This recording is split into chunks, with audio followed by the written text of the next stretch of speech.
Hi and welcome to the 35th episode of the Machine Ethics Podcast. This month I'm talking to Marija Slavkovik, Associate Professor at University of Bergen. We talk about wondering about new language for machine intelligence, expert systems and some of the history of AI, unchecked bot networks on the internet, and how a lot of autonomous systems are embedded in the network, how technology doesn't always work for you, and we dive into Marija's specialty, collective reasoning and judgment aggregation.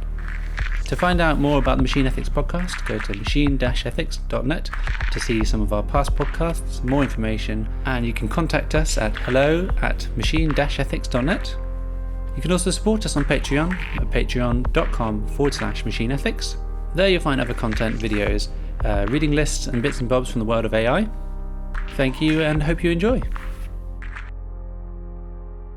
So, hi Marija. Hi, Ben. Hi, thanks for joining me on the podcast. Could you introduce yourself to our listeners, who you are and what you do? So my name is Marija Slavkovik, and I'm an associate professor at the University of Bergen in Norway. And what I do is the reason why we are talking, I guess, is that I do research in artificial intelligence, and specifically, I'm interested in collective reasoning problems in machine ethics.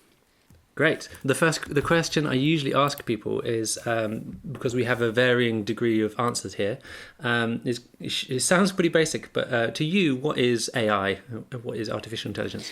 Right. So, I come from a background that has gone from electrical engineering through computational logic through, my PhD was in computational social choice. I did a postdocs in verification. So a very technical background. And for me, the definition of Russell and Norvig stands. So we are attempting to recreate intelligent behavior in software and hardware. And to me, that's what AI is. Of course, the goal for AI for me is that to make sure that nobody does a job that they wouldn't have to do, particularly a domestic labor, but unfortunately I don't work directly in that.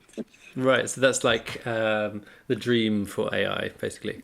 Yes, the dream for AI. Nobody has to clean their house unless they really, really want to, or do a job they don't want to do, and so on. But maybe I could do it for pleasure, so I'm doing the dishes. Well, for pleasure by all means, right? Okay. You can wash the dishes, but if you don't want to do it, you don't have to.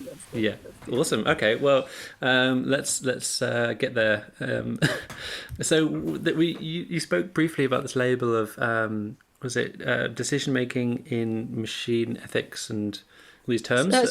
I understand that today people have this attitude a lot that AI is like this gold egg, and it's the mystery gold egg, and we don't know what's inside, but it's like, wow, it's awesome. Maybe it's going to be scary and it's going to do bad things to us. But for me, it's not like this. I don't see AI as some kind of a mystery technology that we don't understand, or this new entity and so on. I think we don't have a proper language to talk about cognitive behavior in machines, so we apply to it language that we use to talk about cognitive behavior in people, and then we kind of apply additionally with that certain other expectations of people, and then everything just gets confused. So when we're talking about decision making, and this is what I'm interested in, so it's without AI, this entire field that I mentioned, which is computational social choice, is about understanding how information can be put together. So in the simplest sense, this is something like elections, like you have a lot of opinions and who should lead the country, what is the best decision, what is the decision you want here. And in machine ethics, we need to somehow be able to have some kind of a moral decision-making capacity built in, software or embedded software and so on. So then the question is, who decides what that moral decision capacity is? Who decides what's good and bad? And in order to do that, it's my opinion that we have to somehow put together information, and that's why I kind of put those things together. So if you let me unchecked, I can talk for hours. It has been known. So yeah. I'm going to try. Let's try and unpack those things, because I imagine people listening to this might have issue with either not knowing some of these terms or just disagreeing with you there.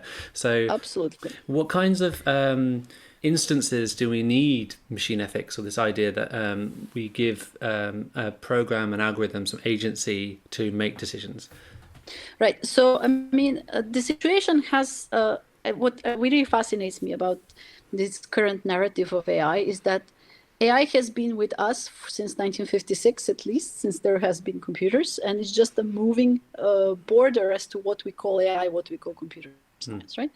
And the reason why nobody really talked about AI and ethics up until now was the way we programmed smart machines was that we programmed them, experts programmed them, and they were supposed to be used by experts in a very controlled environment. So there are two ways to make something behave intelligently. One is to have a very, very simplified behavior in a complex environment. So you can just, do your thing, move forward, move backwards, and that's it. Or to simplify the environment and get complex behavior. This is what we used to do. We simplified the environment to get complex behavior. You can think of automated trains, for example, right? You cannot approach the track of the train because we need that simple straight line so that the train can know what they're doing. So since I would say like 10 years, perhaps, it has been probably more, we have smart systems in a complex environment that do complex things. So necessarily, these systems interact with people who are not trained to interact with these systems, right? So you you cannot anticipate the behavior of the system. You don't even necessarily know that you're interacting with a machine. Like think of a chatbot, or you're tweeting at a company and it's like, I don't know whether whoever replies this tweet is a person or not person anymore, right? And because of this, because you have this unchecked interaction, you need to have certain level of moral behavior programmed in. And I use behavior deliberately, not agency, because it doesn't have to be agency. And I know quite a lot of philosophers who are going to vehemently, I think that's how you pronounce that, argue that you cannot have an agency within the machine. And I stand at the side which says, I don't really care whether this is agency or not. What we want is behavior, because we want that a machine does not erode the values of a society, however you define that. And it is because of this new tendency of having complex system interacting with non-professionals that we need this. So it's not about some scary domination of the world. It's just basic usability in a way, and caution. So it's the circumstance that these algorithms operate, and who they interact with. That's right. Your main thing. And I think people think about. Sorry to interrupt you. Just, people think about whenever you say AI that interacts with people, and immediately you imagine this driverless car that runs over people on the street or something. But in reality, it's also quite a lot of unembodied algorithm software that interacts with people. And those are also of concern here. Yeah, so it kind of seems like you're spreading your net wider then to encompass maybe lots of different ways that people interact over social media, over the internet, and how algorithms interact with real world, essentially. Absolutely, yes. Yeah. Because there are much more smarter things going on online than they are in driverless cars. Because, the number of driverless cars is small, whereas the number of algorithms that interact with people online is quite large. Yeah. Do you have like an idea of what those like basic things that people should be doing when they're creating these sorts of algorithms or interactions? For example, you said about chatbots and Twitter bots and things like that.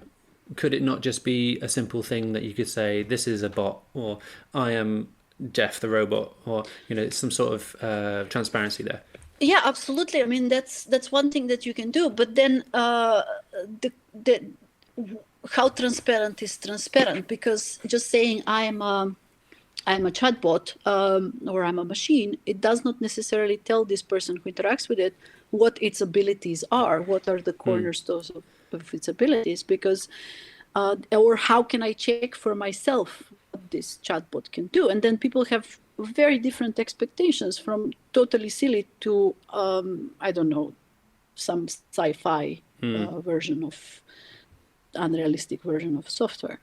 And then it's also the question of so that is a question of understanding what this means, and then the second, which is different for different people, right? Different people have different expectations and background.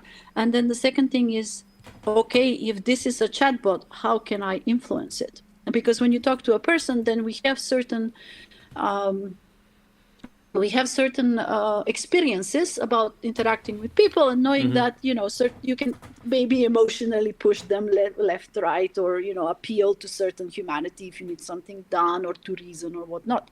But when you interact with a machine, so how do I feedback this machine? It feels like, okay, it's like talking to a wall or something. But is it really the case? Yeah, or is it maybe talking to a larger system? And this is just a tiny aspect of it, which is being broadcast to you, but actually it then goes like this, and there's all this behind the scenes that are doing other things. But it's also a question of who I'm really talking to, right? I mean, I'm kind of typing in these messages to this algorithm that does something for it, but then where does the buck stop in a way? So it could be that people are looking at this, and maybe it's people in my country or my town, and it's a really, really small town. So I don't really want it's actually my next door neighbor that freelances at, I don't know, Amazon Turk, that sees all my private conversations with the chatbot from the medical office or something. I don't know. Yes, yeah. But it's not simple, but... Yeah, I mean, and you alluded to like a couple of news stories that have come out recently about big companies listening in on your chats, basically on your, I think it was Microsoft or something like that. And I can't remember if Skype, but one of their systems, they were sending audio to people to listen to make the system better, So, I mean, this is what I do in research-wide is actually very, very theoretical and very mathematical. And what we are looking at is theoretical properties of interaction of information from different sources under different circumstances and so on, right?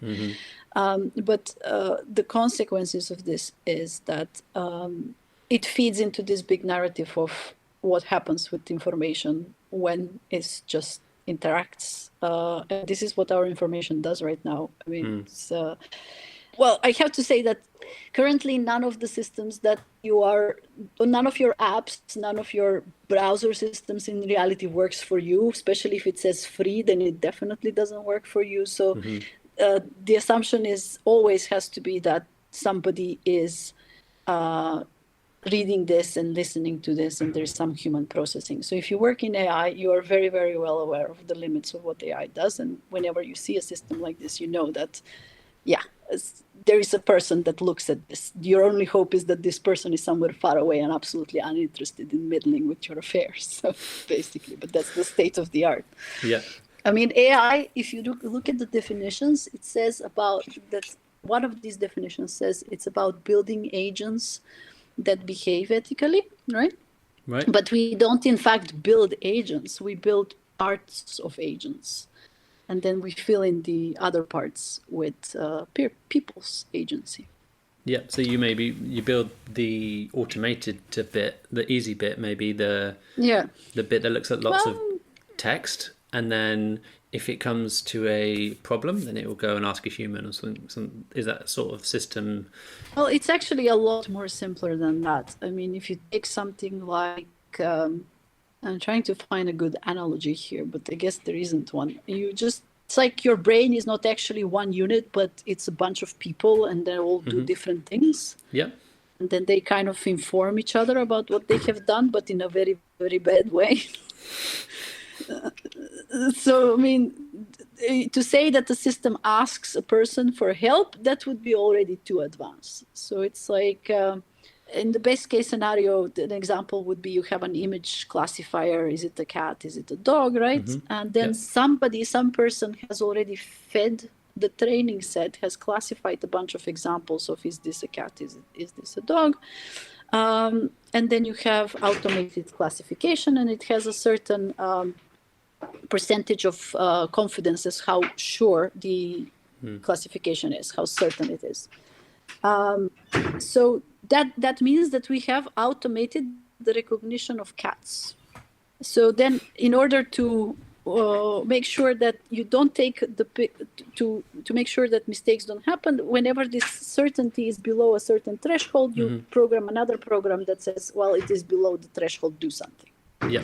And that do something can be like, try a different classification algorithm or ping somebody who is on duty or so on. But what these people usually do is, the ones that are involved in the automation, is they they either label examples, or they check whether examples have been correctly labeled, or look at cases that have low accuracy or confidence in that whatever handling they're doing, and try to learn why this has happened. So the actual intelligence actually comes in from people. Right. So what I find interesting here is like if let's presume that our listeners kind of have that in mind, and that these systems are maybe very good at kind of statistical engines for working out whether something is true or not, let's say. So is it a cat or a dog? And it gives you this percentage in confidence. And as the human programmer, we can say, if it's below 80%, then do something else. If this is the case, can you use AI and these sorts of algorithms in making this the machine ethics side as well? Because if we've got this brain which is made up of all these different parts, is our ethical part also a similar sort of situation? Yes, I think so. But there is this tweet that came popped up in my timeline at one point, and I really don't remember who it was from, because it's a pity, because it's brilliant, and it says the biggest problem with machine ethics is that we don't understand human ethics. Yeah. So when you understand something very well, and I say this always, it's like very easy to build an AI that follows the rules. So if I know what the rules are, then I can build to follow the rules. The problem is, how do we build a machine that breaks the rules? Because a lot of ethical reasoning is about making exceptions in cases, right? If we had a clear-cut case and say, in this condition, then that condition, and that condition, never under any circumstances do this, that's a constraint, we are great with constraints. Yeah. But then there are, unless this is the case, but maybe if this other thing is the case, and so on, right? So there are many schools of thought as to how do you approach to build machine ethics, ethical reason. And so there are two, I would say, kind of basic works here. One is a paper and a book by Wallach and Allen. And then they go, you can build it bottom up or top down. It means basically like we're still interpreting what they meant exactly, but the idea is that you can either have a machine that gradually learns to follow some rules, and then it comes up with something, or you can take a known ethical theory that is developed to a certain satisfactory level and then break it down into simple actions and cases, which basically says, if you are in a chat and you cannot verify who the source of this chat is, do not send nude pictures or something. So very, very simple. And then there are in a way, an orthogonal to this. There is the work of Moore, who says that, well, you can have implicit ethical agents and explicit ethical agents, and one of them, the implicit ones, is just you program a machine to follow a bunch of rules. As long as the machine can recognize the situation it is in, it will follow these rules, and if it doesn't, then it will call somebody, right? Or stop, or default behavior. And the other, the explicit, is that then you try to implement some kind of understanding, so that the machine, and understanding under quotation marks, right? Machines don't understand anything. You can try to enable some capacity in the machine to recognize a situation, map it to a situation that it has recognized before, and find out by itself which moral principles applies, what is the ethical situation here, and decide what to do. So the machine uses its autonomy, again, whatever that means, to make a decision. So these are kind of like 2x2 in a way approaches. And then in all of these cases, we are not talking about machines solving hard dilemmas that people couldn't have solved. We are more talking about what is common sense reasoning rather than some high level ethicity or so on. Right. Those two examples sound very similar. The implicit, explicit, and the bottom up, top down. Yeah. But they're not, though. There are some kind of details in them. Okay. Yeah. Cool. So what I like about this is then you alluded to the fact that we don't have a good understanding of what that ethical reasoning should be in any particular circumstance. We could argue in various directions. Given even a very small domain, we could probably have lots of circumstances which we across the world might not have a definitive answer to. Absolutely. Yeah. Is there? I mean, is that the vanguard? Is that the biggest problem in this in machine ethics today? Is this what we're still grappling with?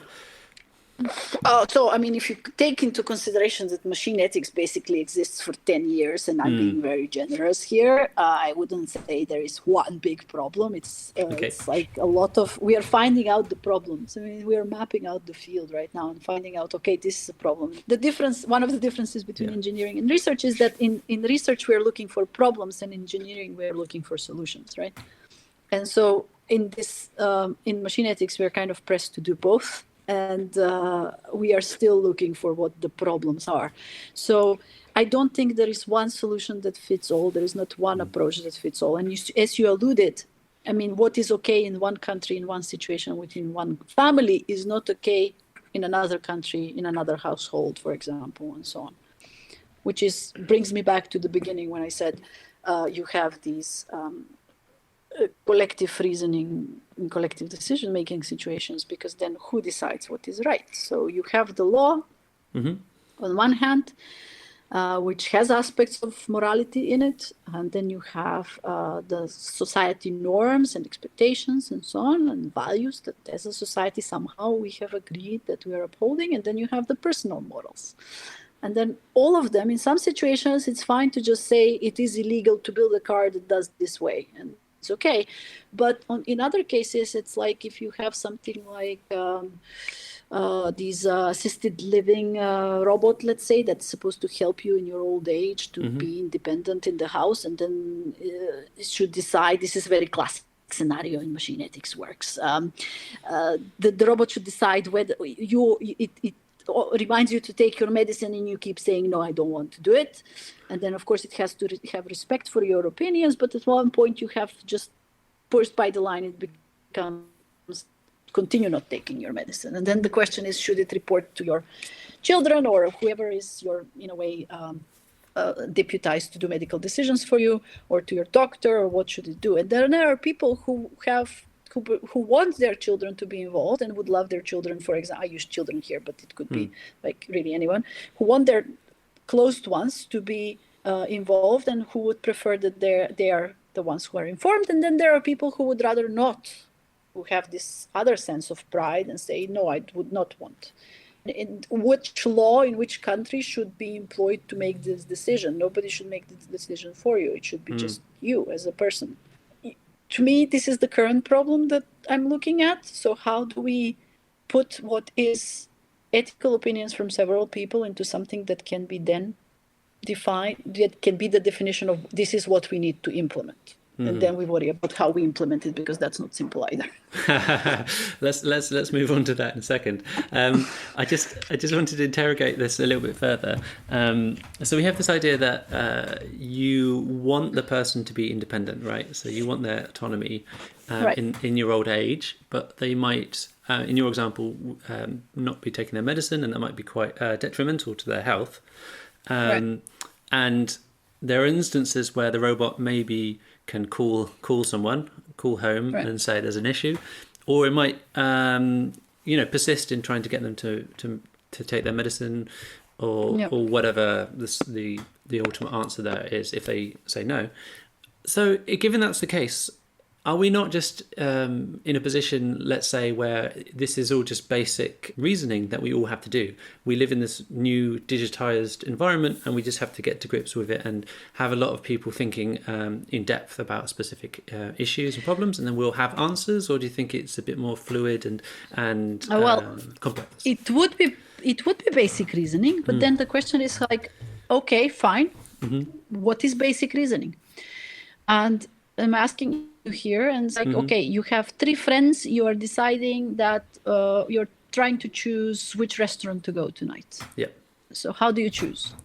This is the question for you. How do you choose? And I guess this comes back to your kind of social aggregation stuff, right?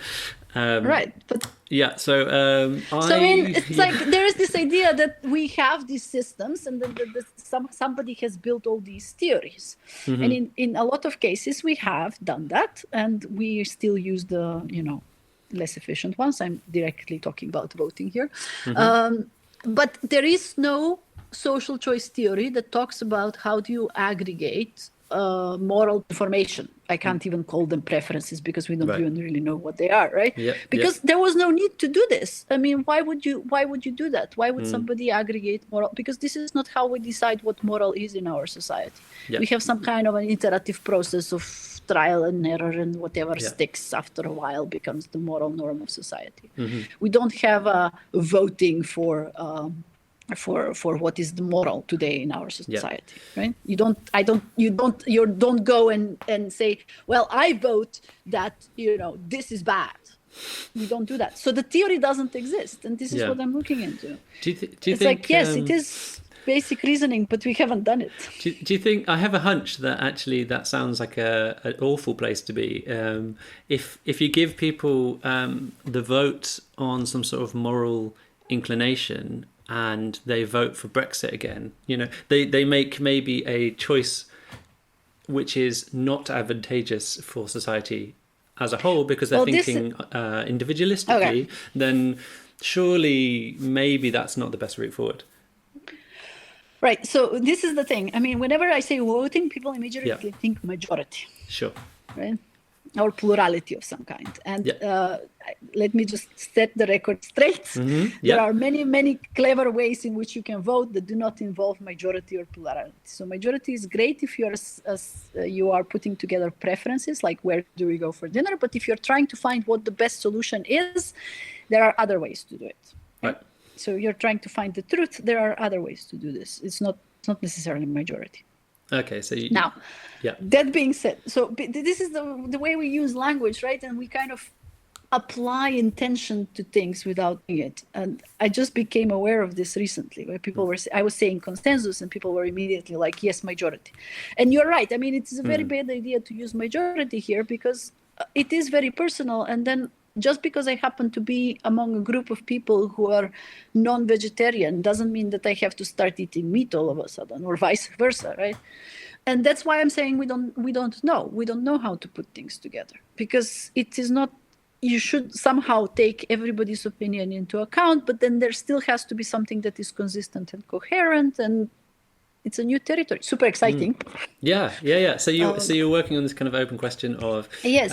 So I really don't like majorities. I mean, for me, I have been a minority in everything all the time, and I'm just kind of personally I'm against this majority idea. Sometimes it's good, yes, but not always. And there has to be other ways, and then it means that sometimes we do it my way, sometimes we do it your way. It's like one approach, and then you have to figure out which are these times, right, and to which extent, and so on. And what are you minimizing? Are you minimizing some kind of a number, or are you minimizing some kind of what are you optimizing against when you're making a moral decision?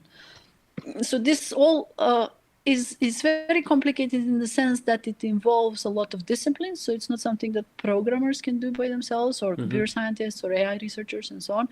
We have to be informed by philosophers and political scientists and economists who have been doing this for a very long time, social scientists as well. But it is exciting. We learn more about ourselves by building machines. Yes, it resonates with me, that comment, where I think I first heard it from Anderson and Anderson as well, but the idea that we're learning more about our ethics, basically, and our understanding ourselves through having to imbue machines with some sort of decision making. I have to mention this. We have this very ridiculous situation with philosophers sometimes. We kind of go at them. So I've organized a couple of these events in which you put together different disciplines, and we're talking about how do we build ethical behavior. And then we always wail in on them and say, give us a minimum theory, give us something that is like, this is the minimum set of behavior that something needs in order to be called a moral agent. And so then they reply to us going something like, tell us what you want to do, and then with what you want to do with it, and then we will find it out. Which reminds me of this discussion at like family gatherings when your aunt comes to you and says, oh, I want to buy a laptop, tell me which laptop to buy. And you go like, well, tell me what to do with it, and then I will figure it out. And of course she doesn't know what she's going to do with it. I mean, she has no idea. She just wants to try and find out, and eventually she will learn what she doesn't know what can be done with it. And this is the situation that we are in right now. So I mean, the philosophers are like, give us what we ask them, give us the minimal theory, something to start with, and they go, well, tell us what you want to do with it, and we just really don't know. Okay. Do you think it falls under that adage of it's like pornography, I know it when I see it, sort of thing? So we'll build some stuff and then we'll know, It's actually not even like that. It requires, in my opinion, I'm sure there's some of my philosopher friends will disagree on this. We require a shift in paradigm of how we think about what is ethical, because a lot of moral philosophy deals about. I recently learned these are called considered judgment. Is when somehow we have agreed that this is good somehow. Okay. Like killing people bad. Hurting people bad, sure. Destroying environment bad, planting trees good, and so on. And then they are dealing with building moral theories, which are basically nothing but systems of reasoning of what is good and what is bad, systems of deciding what is good and what is bad for these difficult cases. You are on a crossroad, you can kill one person or you can kill 5 people, right? Yep. And they don't deal with this considered judgments or this easy common sense and so on. And what we actually need is a theory that does this. So we have to do it together. So the common sense theory might be an expert system. Might be. I mean, don't trash expert systems. They were a good idea. Okay, It's just very expensive. I mean, I come from the logic background. I did mention that, full disclosure. And there are a lot of people who, in AI right now, who believe that the solution is to encase the statistical methods in a logic reasoning framework. Right. And what does that mean for people who maybe can't visualize that? So basically it means that you have some kind of a processing of information using a statistical method. You have a bunch of, let's say, cats and dogs, right? So you have a classifier which tells you this is a cat, but this is the certainty that I'm with. And you build a scaffold, like a program around it that tries to find out what do these examples have in common in which your algorithm fails, and then tries to build some kind of an if-then rule around it. So if this is the case and that is the case for your data set, then you need more of these types of examples to be put in. So that's just very abstract. Oh my God, I sound like category theorists with these very abstract examples. Sorry about that.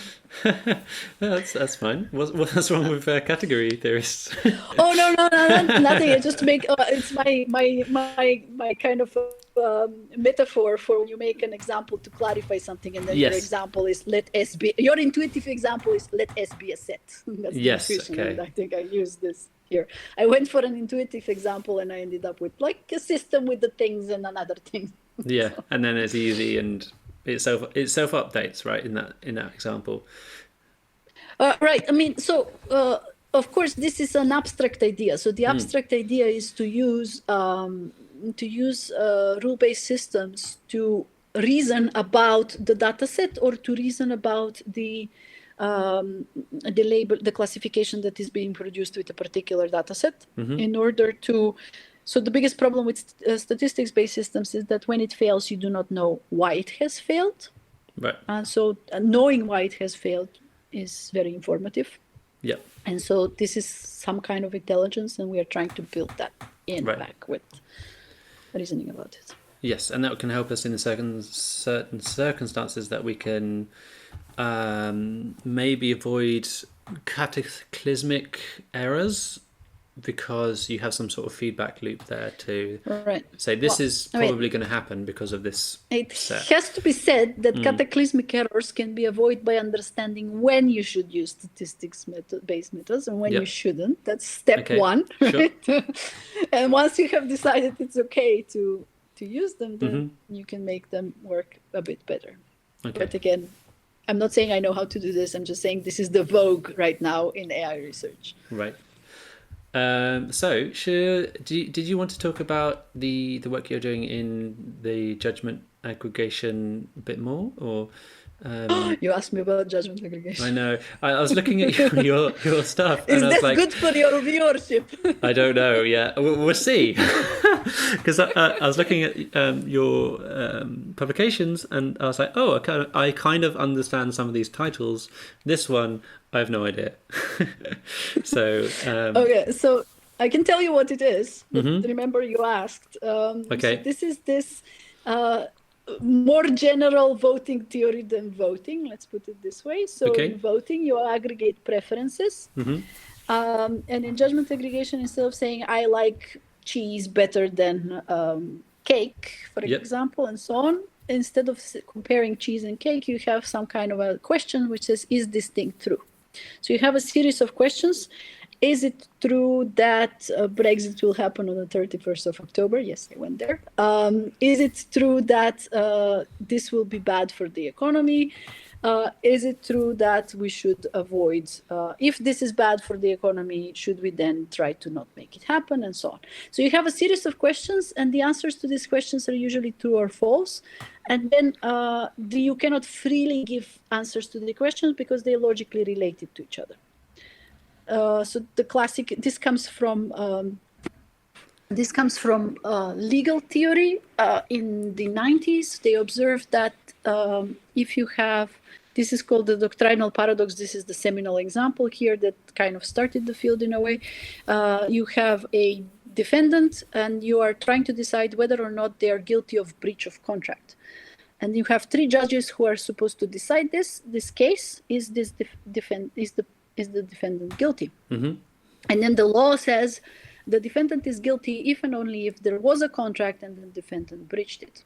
So this is a logic relation. So there was a contract, proposition A, the contract was breached, proposition B, and then the defendant is guilty, proposition C. So C if and only if A and B are true together.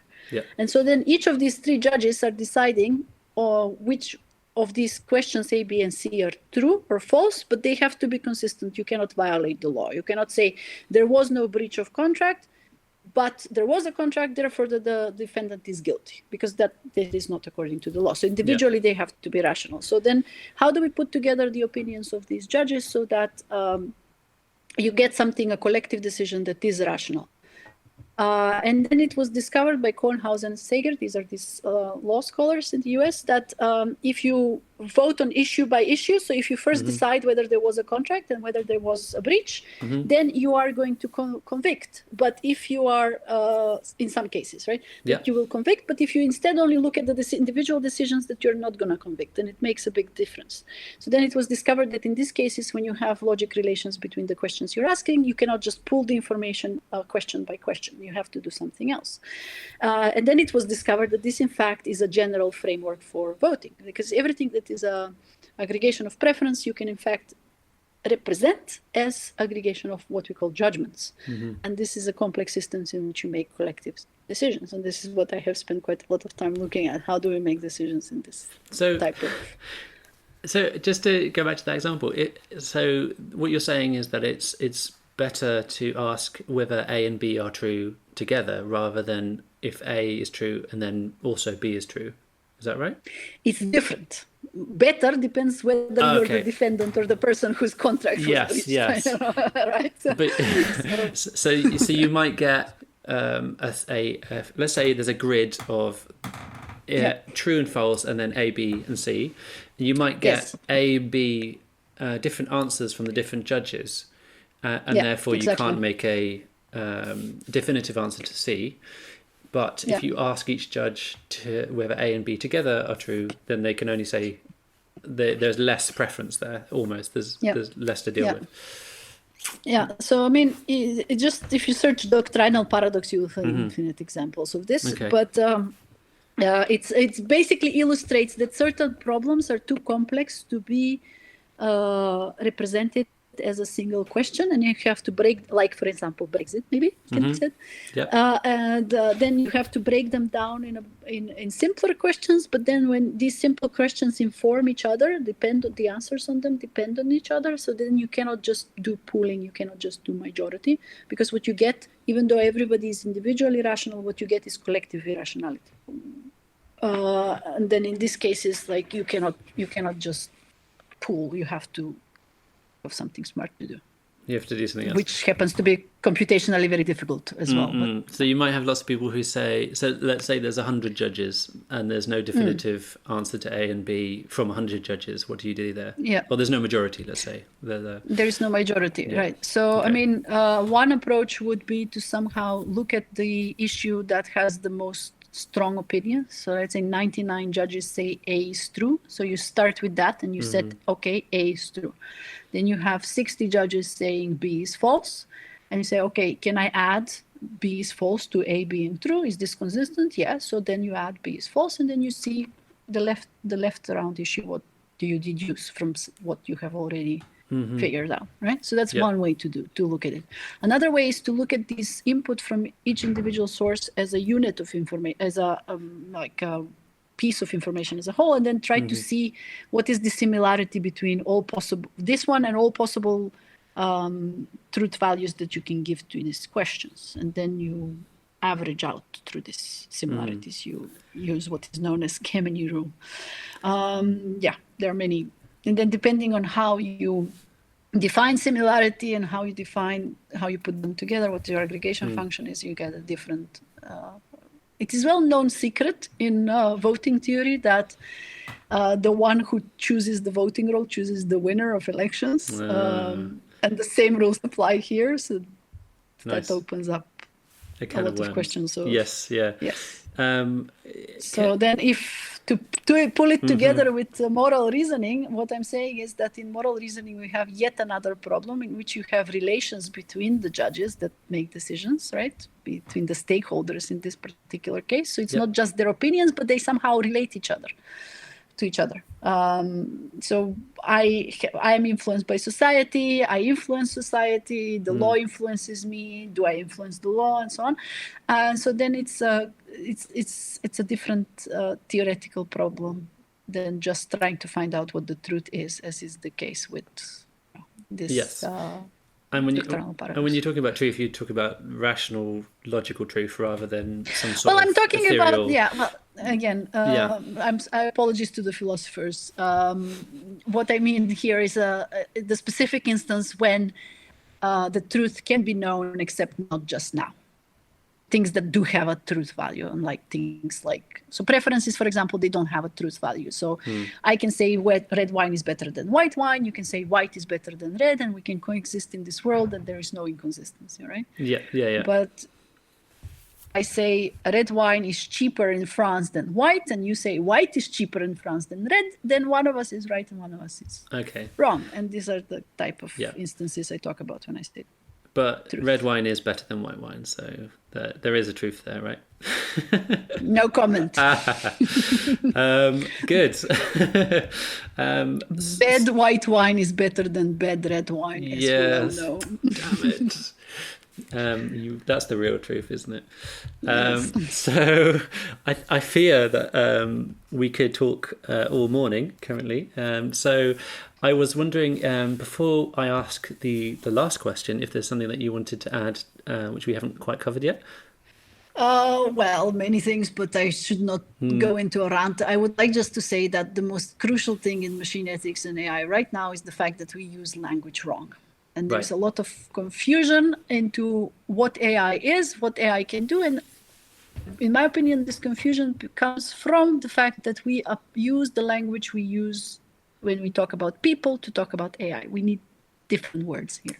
Okay. And it's the same thing with moral reasoning, and it's the same thing with moral decision making. You say moral agency, and then people immediately imagine the Terminator or HAL or GLaDOS or something like this, right? Yeah.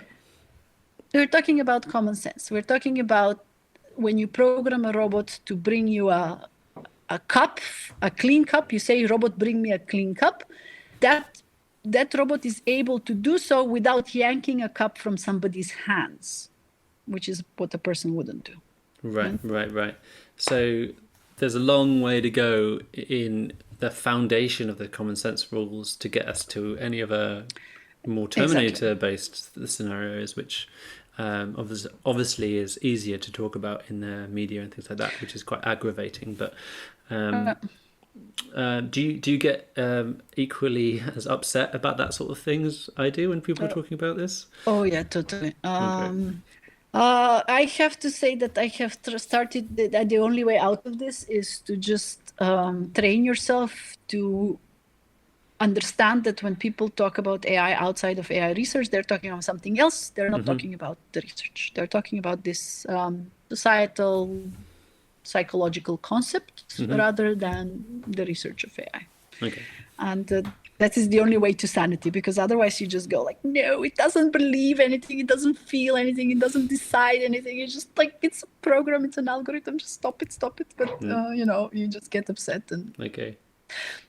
And of course we can just educate people and be more transparent about what AI is, that this is not this big mystery. And then because if you think of it like a mystery, you think that it cannot be learned by common mortals or something, but it is simple in essence. It's very, very simple, and anybody can learn how to do it, or at least anybody can learn what the basic principles behind it are. Yeah, for sure. People should approach it that way. Yes, and hopefully if you listen to this podcast, you'll have some sort of understanding, and if you go back to old episodes, you'll have even more understanding as we talk about the different aspects.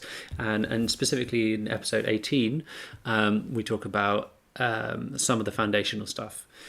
Go and listen. So the last question I usually ask is, are there things that you're worried about within, let's say, AI, the technology we're talking about here, or and also what are you excited about within the field of AI research? Right. So what I'm worried about is the use of statistics-based methods. There is an excitement about this, and I'm worried that they will be used in a situation in which really should have a person deciding on things that impact people, like, for instance, whether you're going to get a loan, or whether you're going to get paroled, or these systems are always built such that this is just an advisor. What you get as an output from the machine learning algorithm is just an advice, and the person should take into consideration this advice and then do something else and then decide. But what I'm worried about is that people have too much faith in machines, and then they just propagate the decision that is made by the machine, and the machine can be making some very, very stupid errors, right? And that has actual impact on people's lives. Yeah. But then I talked to some people who work in companies in Norway, and apparently the situation was that people are actually too uncertain about using machine learning. Even data analysis, to a certain sense, it's a bit tricky. So maybe it's better than it seems to us up there, up in the academia, where we don't see what people in companies exactly do. And the second worry is that everybody focuses on drivers, cars, and robots because we can see them, and nobody is looking at, well, nobody means not true, but people are not quite panicky enough about the fact that what is shown to you day in, day out on the internet is decided by looking at what I call a voodoo doll of you. So this is a datification of your personhood that incorporates various bits of behavior that you have exhibited online, and then it's all mushed together into your category of this is the type of person you are. And then what is shown to you online or through your apps is based on this voodoo doll of you that you have no control over in a way. And this worries me. I like autonomy, and I like that I know I create the world that I see around me, not that some kind of that decision of what is presented to me is based on what some algorithm thinks what type of a person I am. And even though if I really, so Facebook currently thinks I'm an established adult, and I take great offense at that. I mean, I want to be an unestablished adult or something else. Imagine you want to change your life, and it's very difficult if, all that you're shown is this established adult things, right? This is the things that worry me, that we have to pay a bit more attention to. What I really hope for is that there is a lot of enthusiasm in AI. And then there is a lot of, I've heard rumors, funding for research there. And I think we can ride the coattails of this enthusiasm to actually develop really new, smarter systems. We don't really know what intelligence is. We are pretty certain it's not statistics, though. We are right about that statistics now, so we can do better. And I think that given enough time and given enough support from society, that we can actually deliver on this. If somebody in 50 years finds this and then is like, how dare you, you're so stupid, I take full responsibility. I have hope that we can deliver. We can deliver to the promise of people not having to do tasks that they don't want to do. So this is what it is about. I think people get annoyed if I don't ask you this follow-up question. So what do you think intelligence is if it's not statistics, like a lot of these algorithms we're talking about? Ooh, I think that it is in the eye of the beholder. Okay, that's a good get out answer. Yeah, I really think that it is in the eye of the beholder. I don't think there is this something like an absolute intelligence. Something looks intelligence to you, and for your intents and purposes of interaction behaves intelligently, and that is intelligence. Right. Don't ask me about consciousness. I don't know anything about that. Okay. Awesome. Thank you so much for speaking to me and coming on the podcast. If people would like to follow you, contact you, any of those sorts of things, how can they do that?